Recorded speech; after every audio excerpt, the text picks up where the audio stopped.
me pray with me, please?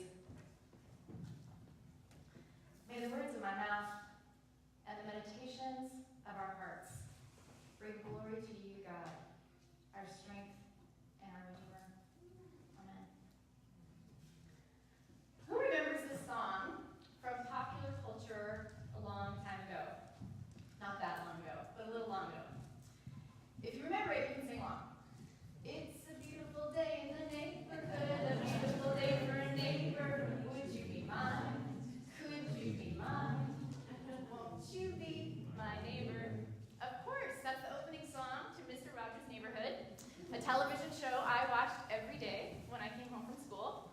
I still remember the opening scene with Mr. Rogers coming in from presumably whatever work he did during the day with his suit jacket on. He'd take that off and go into his closet and pull out his freshly ironed cardigan and put it on and sit down on his couch and change into sneakers and look right in the camera and say, "Hi, neighbor."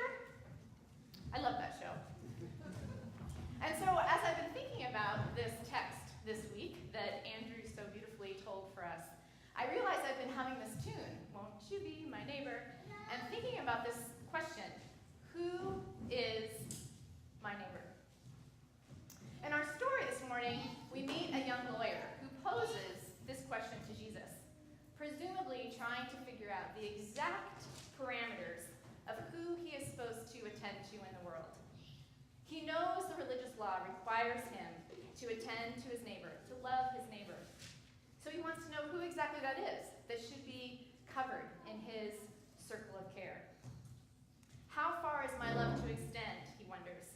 How can I know if I've fulfilled the requirement that I've gotten from God? I think the same question, who is my neighbor, is in some ways the concern for us today in our culture right now. Or at least it seems to be an overarching issue being bandied around in our political discourse. Who deserves health insurance? Who gets tax breaks? Who can obtain citizenship? On and on it goes. Debates, political posturing, and moralizing about who is in and is not in, who's entitled and not in our society to attention and care. And of course, it's easy to get cynical about our political process and see these debates as just a tactical maneuvering to get votes or campaign contributions. But I imagine this question of who is my neighbor, to whom am I responsible, and what does that responsibility obligate me to, is a question we all grapple with at some level, probably on a daily basis. How am I going to spend my money? Am I going to give this person the $20 in my wallet or share my burrito that I got for lunch with them? How am I going to spend my time? Will I spend this evening at home with my family, or am I going to go to the meeting and volunteer with the organization that works for a cause I believe in? Good people who desire to do good things in the world are making these decisions all the time, consciously or unconsciously. How should I respond to the needs of the world? Who is my neighbor? It can be overwhelming, even when we want to respond or feel that we should. But if we're looking to this parable to help answer this particular question, I don't think we'll find it. Because typical of stories of Jesus, the lawyer does not get a direct answer. Instead, he gets a story about a man beaten, robbed, and left in a ditch, and the three people who come upon him as they walk down the road from Jerusalem to Jericho. At the end of the story, where we might expect or want to get an answer to the question of who is our neighbor, Jesus instead poses a different question. Not who is your neighbor, to which the obvious answer, of course, is the man in the ditch, but instead Jesus asks, who is the one who has acted neighborly? The focus shifts. The important issue, perhaps, is not discerning who is deserving of compassion, but rather, what does it mean to be compassionate? And so we have these three characters. In some ways, the setup for each of them is the same. The priest came down the road, saw the man, and crossed to the other side. The Levite came down the road, saw the man, and crossed to the other side. The Samaritan came down the road, saw the man, and was moved to pity, moved to compassion. Instead of moving away, the Samaritan moved in. He moved closer. He touched, attended, cared for this fellow human being who was in need. What was it about the Samaritan that led him to see and respond to a person in need, while the priest and the Levite shielded their eyes and went about their business? It certainly isn't anything about being super religious or following external moral code or particular system of ethics. The priest and the Levite were the ones who would have done that in that society. They were the religious and social elite. The Samaritans were considered the lowest of the low. They worshipped in the wrong place. They intermarried outside their tribe. The thought that there could be a good Samaritan is almost an oxymoron, so outside of the realm of possibility. So it wasn't about the Samaritan being socially or religiously acceptable. It was something from within, something called splanknizomai. Splanknizomai, that's the Greek word that's used here. The Samaritan, while traveling, came near him, and when he saw him, he was moved with splanknizomai. That Greek word, is sometimes translated pity, better translated compassion. But it literally means that the Samaritan had a movement in his bowels. That's what that means. That his insides were churning. He came upon the man in need, and his stomach got tied in knots.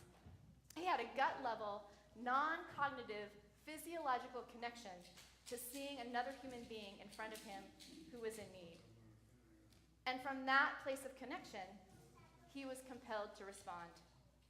This verb isn't used very often in the New Testament, and it's usually used to describe the emotions of Jesus. The level of loving connection between ourselves and another human being that we see Jesus enact in the gospel, that's the type of love that the Samaritan demonstrated. And presumably, that's the same level and degree of compassion and commitment that we are being asked to make.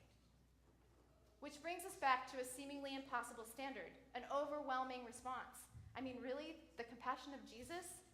Even the Gospels tell us that Jesus can demonstrate this level of care and compassion because he is the incarnation. He is the embodiment of the love of God. But here's the thing. Here's what I believe. I believe that each of us are created in the image of God. Every single one of us.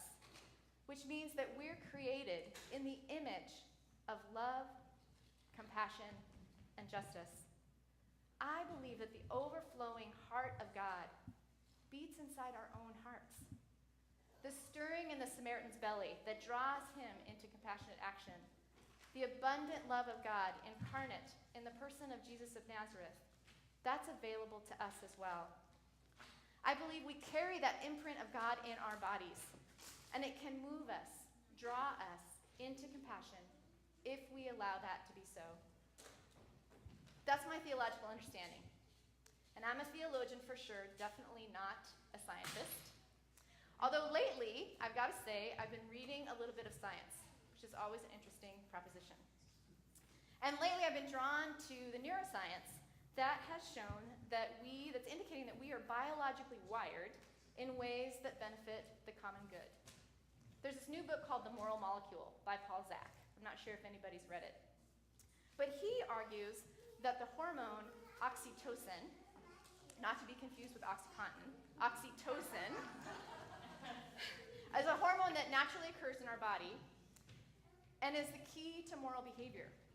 When someone's oxytocin level goes up, he or she responds in a way that is more generous and more caring, even with complete strangers.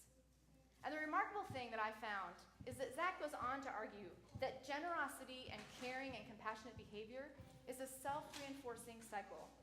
The more we move through the world with compassion, the more compassion is generated in other people, the more it stimulates that in us, and the happier we are as individuals and as a collective. We are good by design.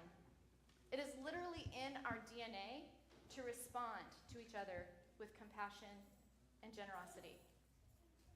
And whether the origin of our compassionate design is theological or scientific or some wonderful, mysterious blend of the two, the question for me, though, is still, how do we access that part of our humanity?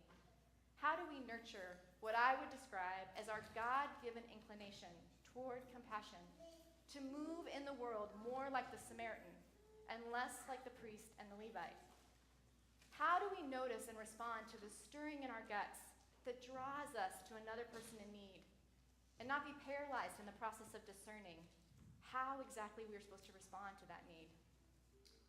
In many ways, I believe that's the gift and purpose of worship, to be a place where our bowels are stirred through music, through artistic expression, through prayer, through the sacrament of communion, to be engaged in our bodies and our hearts, a little moment of space from the clatter of our mind, so we can be drawn into the heart of God, the compassionate, overflowing, overwhelmingly loving heart of God that beats in each one of us, in the person next to you, in our planet, that we have access to and can move from.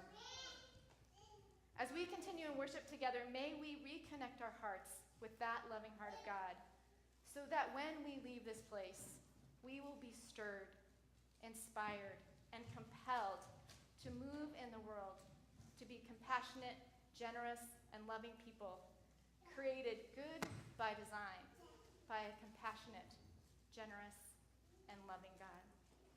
Amen.